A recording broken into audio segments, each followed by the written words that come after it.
بسم الله الرحمن الرحيم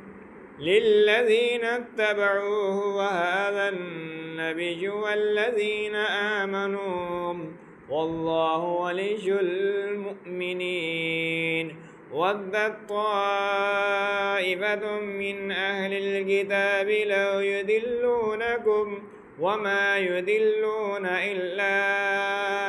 أنفسهم وما يشعرون يا أهل الكتاب لم تكفرون بآيات الله وأنتم تشهدون يا أهل الكتاب لم تلبسون الحق بالباطل وتكتمون الحق وأنتم تعلمون وقالت طائفة من أهل الكتاب آمنوا بالذي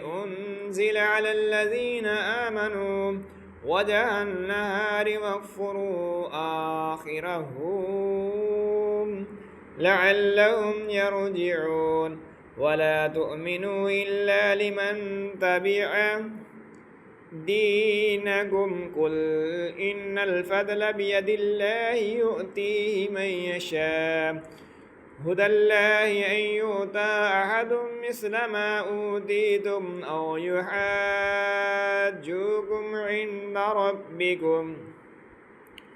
قل إن الفضل بيد الله يؤتيه من يشاء والله واسع عليم يختص برحمته من يشاء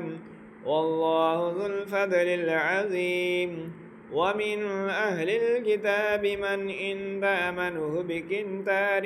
يؤديه إليك ومنهم من إن تأمنه بدينار لا يؤدي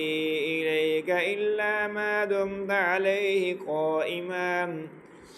ذلك بأنهم قالوا ليس علينا في الأميين سبيل والله ويقولون على الله الكذب وهم يعلمون بلى من أوفى بأهده واتقى فإن الله يحب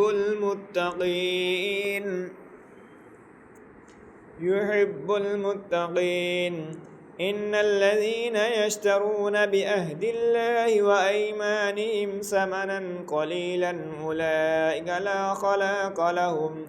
في الآخرة ولا يكلمهم الله ولا ينظر إليهم يوم القيامة ولا يزكيهم ولهم عذاب أليم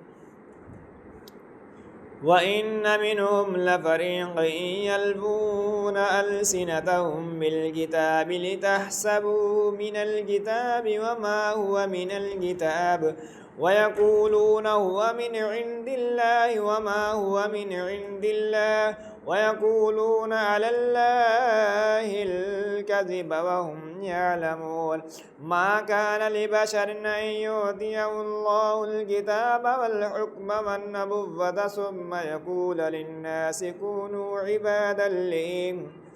من دون الله ولكن كونوا ربانيين بما كنتم تعلمون الكتاب وبما كنتم تدرسون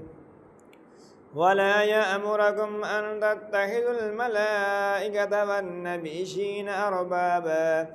أيأمركم بالكفر بعد إذ أنتم مسلمون